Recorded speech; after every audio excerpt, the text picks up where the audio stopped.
तो चलिए अब बात करते हैं मध्य प्रदेश की राजधानी भोपाल स्थित कुशाभाऊ ठाकरे कन्वेंशन सेंटर में मुख्यमंत्री डॉक्टर मोहन यादव ने जनगणना 2027 के प्रथम चरण के लिए आयोजित राज्य स्तरीय प्रशिक्षण कार्यक्रम का शुभारंभ किया।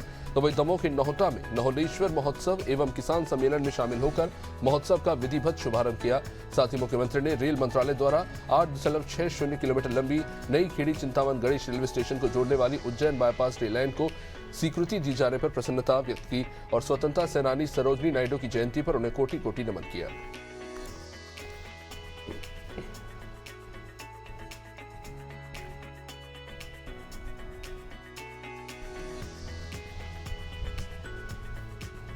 रेल मंत्री अश्विनी वैष्णव से लेकर तमाम लोग मौजूद थे। सरोजनी नायडू जी की जयंती पर उन्होंने नमन किया। आपको बता दें कि मुख्यमंत्री ने जनगणना प्रशिक्षण कार्यक्रम का भी खुद शुभारंभ किया और नहोलेश्वर महोत्सव का उन्होंने खुद जो है शुभारंभ के साथ ही साथ रेल मंत्री अश्विनी वैष्णव का वहां मौजूद रहकर उन्होंने आभार जताया।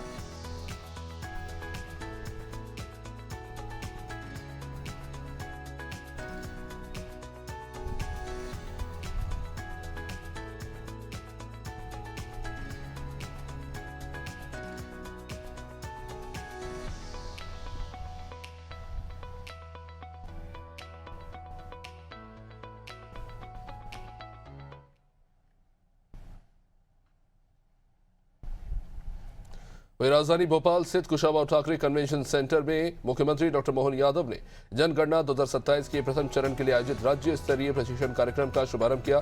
दीप प्रज्वलित कर कार्यक्रम की शुरुआत करते हुए उन्होंने कहा कि जनगणना देश की सबसे बड़ी और महत्वपूर्ण आंकड़ा प्रक्रिया है।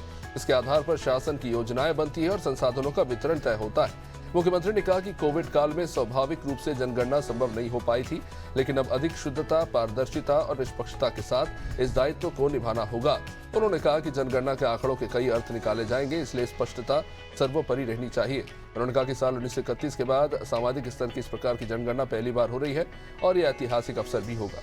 इस कार्यक्रम में प्रदेश के सभी कमिश्नर्स, कलेक्टर्स को भी निर्देश दिए गए कि महाशिवरात्रि और होली समेत अन्य त्योहारों को दृष्टिगत रखते हुए शांति समितियों के साथ बैठक कर आवश्यक प्रबंधन किए जाए, पर्वों के दौरान सामाजिक सौहार्द बनाए रखें। लेकिन ये बात भी सही कि कोविड और कठिन काल में स्वाभाविक रूप से वो संभव नहीं था उस परेशानी को। और एक चुनौती और है जिस चुनौती के बलबूते पर हम सब अपने इस बदलते परिवेश में आपको जो हमारे समाज की सब गणना का जो विशेष काम दिया है, उन गणनाओं की शुद्धता के लिए, गणनाओं के अंदर की सारी बारीकियों के लिए आपका बहुत अच्छे से प्रशिक्षण हुआ होगा, ऐसा मैं मानता हूं। वस्तुतः हम सब वर्गीकृत रूप से अपनी अपनी नीचे तक की गणना में जब आएंगे तो जनगणना की दृष्टि से, जैसे हमारे यहाँ अभी सीएस ने कहा कि हमारे मजरा टोला की आवासीय बस्तियों की भी अपनी एक रचना है, उसके अपने प्लस माइनस है, लेकिन उसका हमारे लिए अच्छी बात है कि हमारे आदिवासी अंचल में सहजता के साथ रहने की एक पद्धति है। लेकिन एक और चीज, एक बेचरा गांव भी है, जो बेचरा गांव, जिन गांवों का बाद में बसना उजड़ना है कोई कहानी है, लेकिन ऐसे गांवों के अंदर भी ठीक से गणना हो जाए, बेचरा गांव पुनः आबाद भी करे जा सकते हैं या उनके संबंध में विकास के लिए भविष्य में रोड मैप जब बनाने जाएंगे तो एक चुनौती उसकी भी आने वाली है। वैसे आप सब इसकी चिंता करेंगे।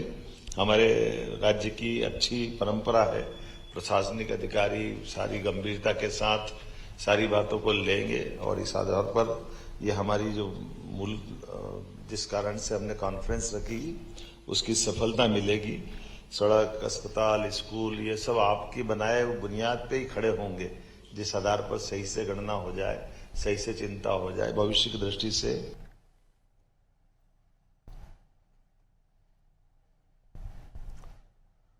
वही दमोह के नोटा में मुख्यमंत्री डॉक्टर मोहन यादव ने नहोलेश्वर महोत्सव एवं किसान सम्मेलन में शामिल होकर महोत्सव का विधिवत शुभारंभ किया।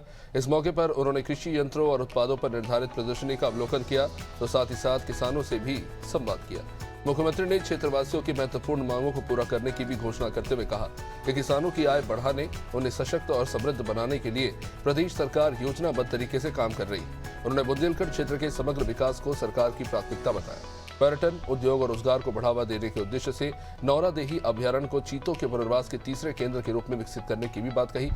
मुख्यमंत्री ने कहा कि इससे क्षेत्र में पर्यटन गतिविधियों को बढ़ावा मिलेगा और स्थानीय स्तर पर रोजगार के नए अवसर सृजित होंगे।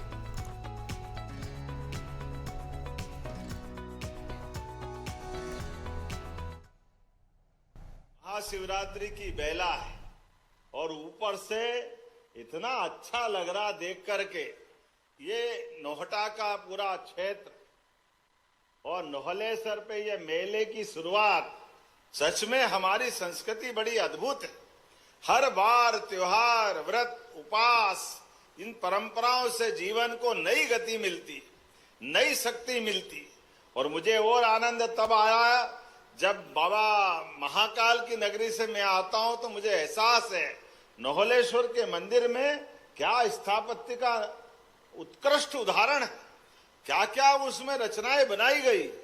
महारानी नोहला ने जब बनवाया होगा, कलचुरी साम्राज्य का वो अद्भुत काल 1100 साल पुराना है, जिसके लिए पूर्ववर्ती यहाँ के अंग्रेज शासकों ने भी मरम्मत करा करके उस रचना को जीवंत रखने का प्रयास किया। ऐसे में जब शिवरात्रि का पावन पर्व है और शिवरात्रि के पावन पर्व पर अन्नदाताओं का ये हमने किसान कल्याण वर्ष मनाने की घोषणा की है। हमारे राज्य में कृषि उत्पादन भी बढ़े और दूध उत्पादन भी बढ़े और कृषि और दूध के साथ किसानों की समृद्धि आए, उनके जीवन में आनंद आए।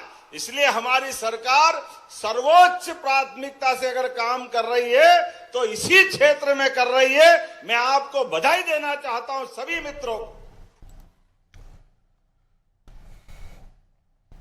मुख्यमंत्री डॉक्टर मोहन यादव ने रेल मंत्रालय द्वारा 8.60 किलोमीटर लंबी नई खेड़ी चिंतामन गणेश रेलवे स्टेशन को जोड़ने वाली उज्जैन बाईपास रेल लाइन को स्वीकृति दिए जाने पर प्रसन्नता जताई। उन्होंने कहा कि इस नई लाइन के प्रारंभ होने से उज्जैन के पास वैकल्पिक रेल मार्ग उपलब्ध होगा। मुख्यमंत्री ने कहा कि यह परियोजना विशेष रूप से सिंगस 2028 के दौरान श्रद्धालुओं के आवागमन को सुगम बनाएगी। मुख्यमंत्री ने इस महत्वपूर्ण बाईपास रेल लाइन को स्वीकृति प्रदान करने के लिए रेल मंत्री अश्विनी वैष्णव का हृदय से आभार जताया।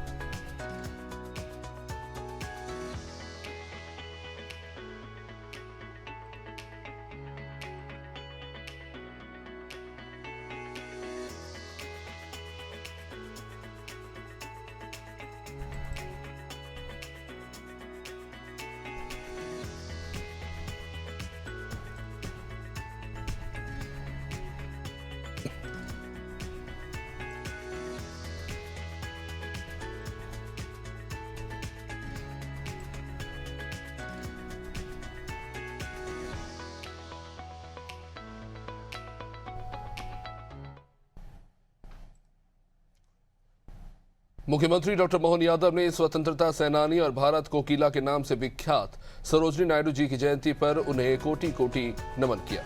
मुख्यमंत्री ने कहा कि सरोजिनी नायडू ने देश की सेवा, साहित्य सृजन और महिला सशक्तिकरण के लिए अपना संपूर्ण जीवन समर्पित किया। उनके ओजस्वी विचार और राजभक्ति से ओतप्रोत भाव आज भी जनमानस को प्रेरित करते हैं। मुख्यमंत्री ने कहा कि स्वतंत्रता संग्राम में उनका योगदान अविस्मरणीय है।